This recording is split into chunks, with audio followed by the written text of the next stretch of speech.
एक खुशहाल बैसाखी का दिन, बच्चे, महिलाएं, बुजुर्ग सब जलियांवाला बाग में इकट्ठा हुए थे। कोई आज़ादी की बात कर रहा था, कोई बैसाखी का फेस्टिवल सेलिब्रेट कर रहा था। लेकिन फिर अचानक गोलियों की गड़गड़ाहट से जलियांवाला बाग गूंज उठा। बाग का गेट बंद करके अंधाधुंध गोलियां चलाई गईं। एक ऐसा नरसंहार जिसकी निशाने आज भी बाग की दीवारों पर हैं। आखिर क्यों ऐसा नरसंहार हुआ जिसमें मासूम लोगों ने अपनी जान गंवाई? आखिर कौन था जलियांवाला बाग हत्याकांड के पीछे? तो चलिए आज उसी इतिहास के पन्नों को पलटते हैं जिसको आज भी कई लोग नहीं जानते।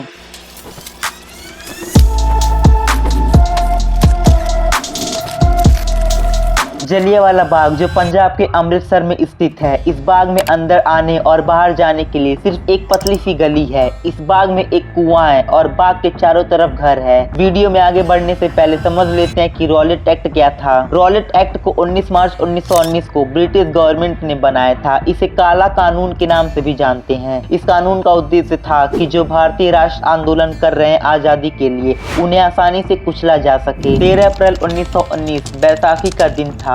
वैसे बैसाखी हमारे देश का एक प्रमुख त्योहार है, लेकिन पंजाब और हरियाणा के किसान सर्दियों की रबी की फसल काट लेने के बाद नए साल की खुशियां मनाते हैं। अमृतसर में उस दिन एक मेला सैकड़ों साल से लगता चला आ रहा था। उस दिन हजारों लोग अमृतसर में दूर दूर से आए थे बैसाखी का त्योहार मनाने। अमृतसर में एक गुरुद्वारे से 500 मीटर की दूरी पर जलियांवाला बाग था।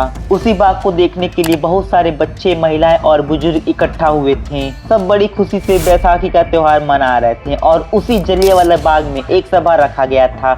ये सभा रखा गया था आंदोलन के दो नेताओं सत्यपाल और सैफुद्दीन किचलू के लिए। सत्यपाल और सैफुद्दीन किचलू को गिरफ्तार कर लिया गया था क्योंकि ये दोनों रॉलेट एक्ट के खिलाफ पंजाब में जमकर विरोध कर रहे थे और इन्हीं दो नेताओं को रॉलेट एक्ट के तहत सजा दिया गया था। रॉलेट एक्ट के खिलाफ गांधी जी ने भी सत्याग्रह आंदोलन शुरू किया था। हमारे पूरे देश में जमकर आंदोलन हो रहा था। ये देखकर अंग्रेज बौखला गए थे। इसी विरोध को दबाने के लिए अंग्रेजों ने देश के कई नेताओं और जनता को रॉलेट एक्ट के अंतर्गत गिरफ्तार किया था। 10 अप्रैल 1919 को जनता ने शांतिपूर्वक दो नेताओं सत्यपाल और सैफुद्दीन किचलू को जेल से रिहा करने की मांग की, लेकिन ब्रिटिश सरकार ने मना कर दिया और जनता पर गोलियां चलवा दिया, जिससे काफी तनाव बढ़ गया और हिंसा भड़क उठी।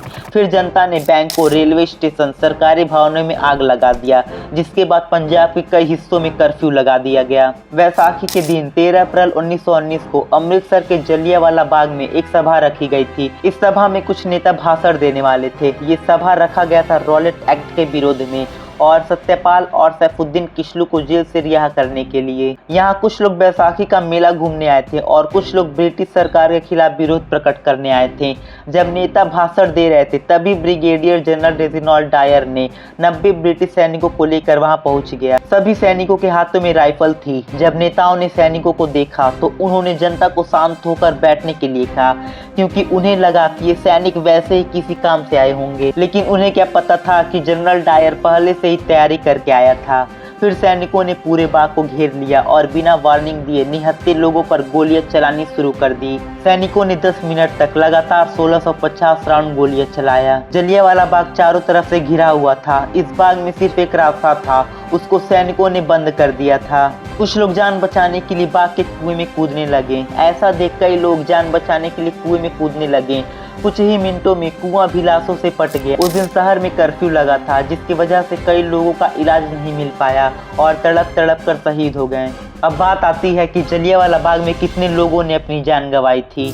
बाग में लगी पट्टिका पर लिखा है कि 120 शव सिर्फ कुएं से मिले हैं। जलियांवाला बाग में 388 शहीदों की लिस्ट है। अमृतसर के डिप्टी कमिश्नर कार्यालय में 484 शहीदों की लिस्ट है। ब्रिटिश फाइल रिकॉर्ड में 200 लोग घायल होने और 389 लोगों के शहीदों की लिस्ट है और अनऑफिशियल रिकॉर्ड के अनुसार 1000 लोगों से ज्यादा शहीद हुए और 2000 घायल हुए। मदन मोहन मालवीय जी के अनुसार 1300, स्वामी श्रद्धानंद के अनुसार 1500 और अमृतसर के सर्जन डॉक्टर स्मिथ के अनुसार 1800 लोग शहीद हुए थे। जनरल डायर इतना नीच और घटिया था कि जब वो अपने मुख्यालय वापस पहुंचा तो उसने अधिकारियों को टेलीग्राम किया कि उसके ऊपर भारतीयों की एक फौज ने हमला किया था। उनसे बचने के लिए उसे गोली चलानी पड़ी। जवाब में एक British lieutenant governor Michael O'Dwyer ने कहा कि तुमने सही कदम उठाया, मैं तुम्हारे निर्णय की तारीफ करता हूँ। जलियांवाला बाग हत्याकांड की पूरी दुनिया में काफी आलोचना हुई, जिसके दबाव में भारत के लिए secretary of state Edwin Montagu ने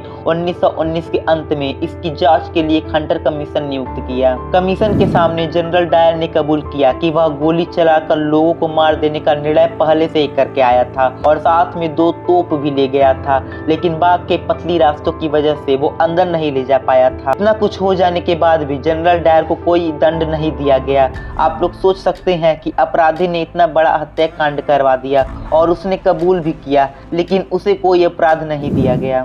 जलियांवाला बाग हत्याकांड के बाद भारतीयों में आज़ादी पाने के लिए और भी जुनून आ गया।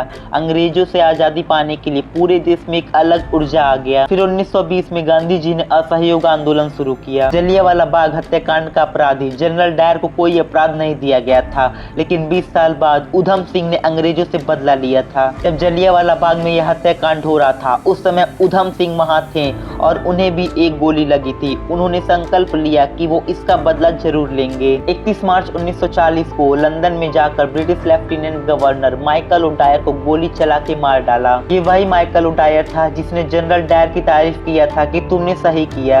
21 जुलाई 1940 को उधम सिंह को फांसी चढ़ा दिया गया। भगत सिंह जी पर इस हत्याकांड ने इतना गहरा प्रभाव डाला कि वो स्कूल से 12 मील पैदल चलकर जलियांवाला बाग पहुंच गए। उस टाइम भगत सिंह जी सिर्फ 12 साल के थे। जलियांवाला बाग की कहानी हमें यह याद दिलाती है कि आज़ादी कितनी मुश्किल से मिली है। हमें कभी नहीं भूलना चाहिए कि आज़ादी पाने के लिए कितने लोग शहीद हुए हैं। अगर आपको ये वीडियो पसंद आया हो तो अपने परिवारों और दोस्तों में शेयर जरूर करें। तो मिलते हैं अगले वीडियो में।